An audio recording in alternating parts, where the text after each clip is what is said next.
Just knowing that Mexican food relies heavily on corn doesn't tell the whole story.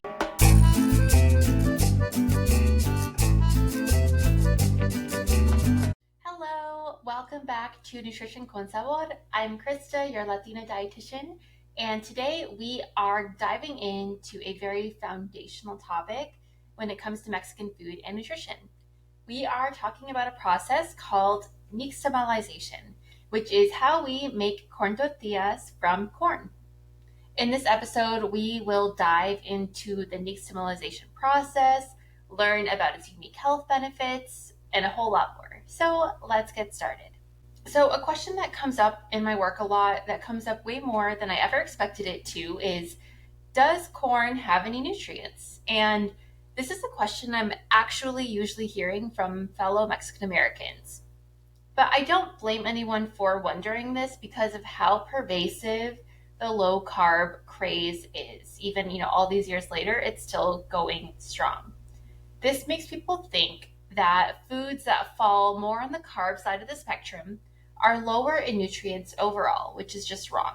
So to answer that initial question, of course, corn has a ton of nutrients in it, but what we're going to spend more time talking about today and what makes Mexican food really stand out is the nixtamalization process. This not only softens corn kernels, which makes them easier to grind into corn masa, but also it adds a lot of nutritional value that I think is worth talking about. So let's start with, what is nixtamalization? In short, it's the process we use to get from corn kernel to corn tortillas or corn masa or tamales, anything like that. In addition to some of the benefits we'll talk about later, nixtamalization is what gives corn tortillas their signature scent and flavor. If you think about the fact that a corn tortilla doesn't smell like corn, it smells like a corn tortilla, it's because of this process. There's a difference there. So to start off, I want to say that there are really two steps in nixtamalization, and that's it.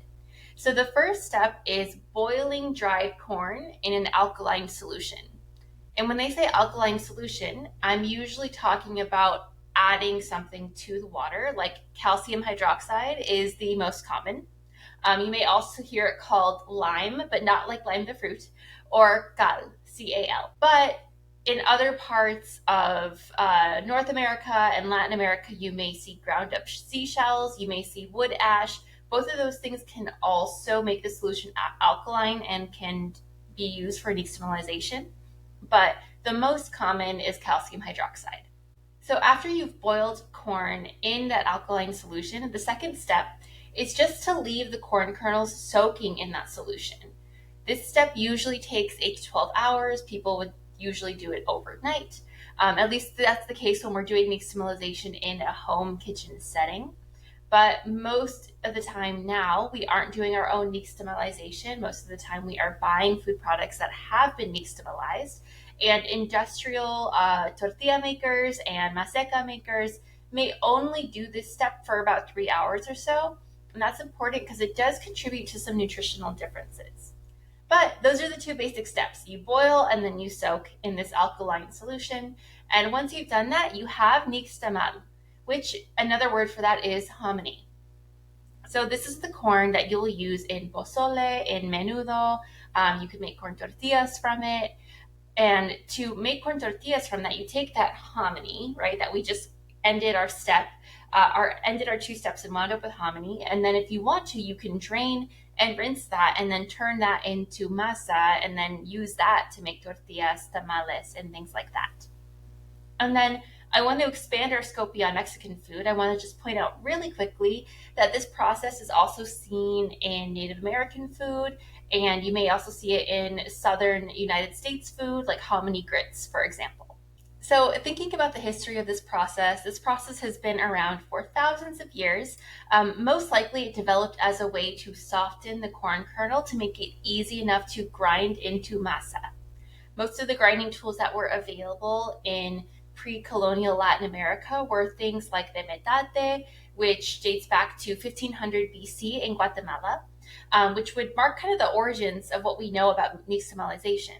But this metate is a hand grinding tool. So you have like the stone basin and then the stone that you grind with. And so if you think about it, that people are having to do it with their hands and these like stone tools, that corn really has to get quite soft to be able to be broken down. And this is likely why this process was developed, to make this step easier. But I'm a dietitian, so I'm always going to be curious about the nutrition impacts of things. And what's so interesting about nixtamalization is how it really changes the nutrition of the corn. So we're going to spend some time exploring the health benefits of nixtamalization. The main thing I want you to take away from this is how nixtamalization adds nutrition benefits to corn. Most famously, nixtamalization makes vitamin B3, aka niacin, more available for your body to absorb. This is why societies that have historically relied on corn without the nixtamalization step, so societies that relied on grits or polenta or things like that, have seen epidemics of vitamin B3 deficiencies. But this was never seen in Mexico and Central America historically, because while they relied on corn products, they ate plenty of nixtamalized corn, so they were able to absorb the vitamin B3 from the corn tortillas. Another fact that people might not expect is that nixtamalization can also increase calcium. Remember that the most common way to soak the corn kernels is with the calcium hydroxide. So you're literally soaking the corn in calcium. And corn tortillas, as a result, have more calcium in them than fresh corn does. There's also evidence that nixtamalization may increase resistant starch. Resistant starch is a type of complex carbohydrate which can help with blood sugar management, gut health, and reducing cholesterol. So what we're seeing is that it's not just the nutrition benefits of corn that we're getting in our cultural foods. It's specifically the way that we process and use corn in our cultural foods that is giving us so many nutrition benefits. It's so cool. I could talk about this for hours. I'm thinking about doing an episode where we do the nixtamalization together just for fun. I'm not going to make tortillas from it. I'll probably do like pozole or something like that, so I don't have to grind the corn. But if that's something you would be interested in, let me know.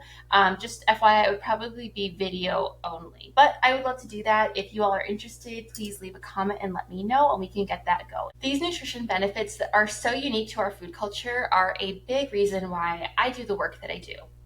Just knowing that Mexican food relies heavily on corn doesn't tell the whole story. I've seen so many dietitians and nutritionists just treat corn like any other carb, and then a lot of them are bringing in kind of like a low carb bias into the conversation. So that kind of inevitably leads them to trying to discourage their patients from eating corn products.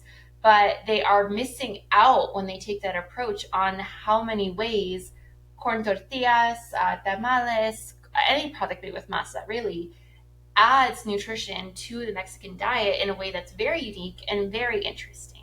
So that's why I built my nutrition resources completely around Latin American food, because there's so many unique things about it. So that's why I wanted to let you know that I do have a free guide on building balanced meals with Latino foods. It's built just to accommodate Latino foods. So if you're curious, like, how do I make a healthy meal with my favorite cultural foods, you're going to want to check this out. The link is in the description.